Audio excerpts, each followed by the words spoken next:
এই বাবাই দেখ, তোর বাবা দুটো কত বড় টাটকা বোয়াল মাছ নিয়ে এসছে। এক কাজ কর, আর তোর চ্যানেলে এই মাছটার একটা রেসিপি ছাড়। ধুর মা, এত ভালো ভালো রেসিপি দেই তবুও ভিউজ হচ্ছেই না। আজ তোকে যে রেসিপিটা শেখাবো, এই রেসিপিটাতে 1 মিলিয়ন ভিউজ হবেই হবে। তার জন্য মাছগুলোকে কেটে ধুয়ে নুন হলুদ ও সর্ষের তেল দিয়ে ম্যারিনেট করে গ্রাইন্ডারে সর্ষে, পোস্ত, রসুন, কাঁচা লঙ্কা, শুকনো লঙ্কা, টক দই, নুন আর অল্প পরিমাণ জল দিয়ে একটা মিহি পেস্ট করে নেব।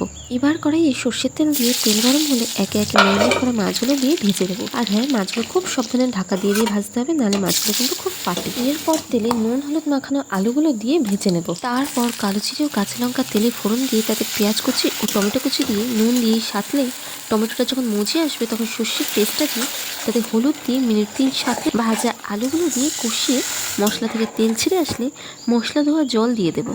ঝোলটা ফুটে এলে মাছগুলো দিয়ে মিনিট 5-এর জন্য ঢাকা দেবো। ঢাকা খুলে ধনেপাতা কুচি দিলেই রেডি সর্ষে বোয়ালের রেসিপি।